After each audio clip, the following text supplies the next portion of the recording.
প্রতি বছর বাজেটের আকার বাড়লেও স্বাধীনতা পরবর্তী ৫৩ বছরে অর্থ বরাদ্দের ক্ষেত্রে ব্যাপক বৈষম্যের শিকার হয়েছে রংপুর অঞ্চল, যার প্রত্যক্ষ প্রভাবে বৃদ্ধি পেয়েছে বেকারত্ব ও দারিদ্রতার হার। গড়ে ওঠেনি তেমন কোনো শিল্প কলকারখানা, অর্থনীতি কৃষির উপর টিকে থাকলেও টেকসই পরিকল্পনার অভাবে গতি নেই তাতেও। মঙ্গলবার দুপুরে নগরীর এনজিও ফোরাম হলরুমে রংপুর বিভাগের বহুমাত্রিক দারিদ্র্য নিরসন, শিল্পায়নে বন্ধ্যাত্ব ও বাজেট বৈষম্য নিরসনে করণীয় শীর্ষক কর্মশালার আয়োজন করে রংপুর বিভাগ বৈষম্য নিরসন আন্দোলন। এ সময় রংপুর বিভাগের দারিদ্রতার হার কমানো সহ শিল্পায়নকে এগিয়ে নিতে প্রয়োজনীয় উদ্যোগের কথা তুলে ধরেন বক্তারা। 18-19 সালে যে এডিবির যে বাজেট ছিল সেটা ঢাকা, চিটাগং এবং গোপালগঞ্জের জন্য ছিল 37.4%, অর্থাৎ তারা 100 টাকায় 37 টাকা 40 পয়সা পাবে। সেখানে আমাদের রংপুর বিভাগ ছিল 0.98%, অর্থাৎ 100 টাকার মধ্যে তারা 98 পয়সা পাবে।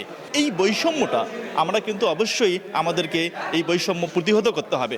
রংপুর বিভাগের মানুষ সচেতন হয়েছে এই বৈষম্যের বিরুদ্ধে, এই ভেদাভেদের বিরুদ্ধে। আমাদেরকেও সুষম বাজেট বরাদ্দ দিয়ে রংপুর বিভাগের উন্নয়নে, রংপুরের মানুষের দারিদ্রতা উন্নয়নে আমাদেরকে কাজ করতে হবে। Double million offer, Walton fridge কিনে পেতে পারেন 20 লক্ষ টাকা, রয়েছে কোটি কোটি টাকার নিশ্চিত উপহার। আমাদের উপকরণগুলো আছে, সেই উপকরণের উপরে যদি আমরা শিল্প তৈরি করি, শিল্প কারখানা তৈরি করি, তাহলে সেগুলো সেখানে কাঁচামাল হিসেবে কাজে লাগবে। যেমন আমাদের এখানে আলু অনেক উৎপাদন হয়, টমেটো উৎপাদন হয়, আম উৎপাদন হয়।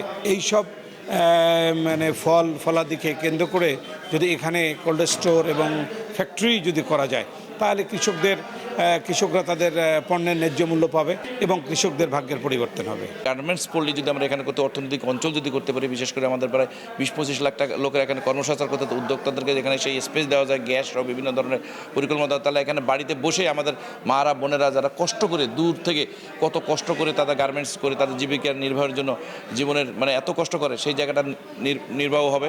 আমরা সেই জন্য কিন্তু রাজনীতিকে আমরা করি একটাই কারণে, যে মানুষের ডেভেলপমেন্টের জন্য। সেখানে অসৎ লোকদের দ্বারা তো এই ডেভেলপমেন্ট হবে না। এই অঞ্চলের নেতৃত্বে সকলকে ঐক্যবদ্ধ হতে হবে।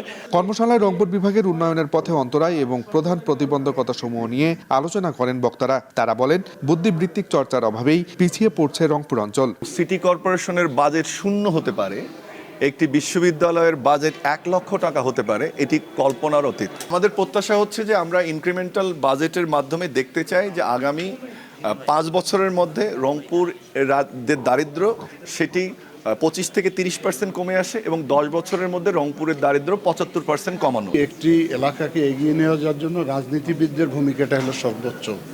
রংপুরের দাবিটাকে জাতীয় পর্যায়ে উচ্চারিত করতে হবে আমাদেরকে, সে ব্যাপারে আমাদেরকে সকলকে ঐক্যবদ্ধ থাকতে হবে।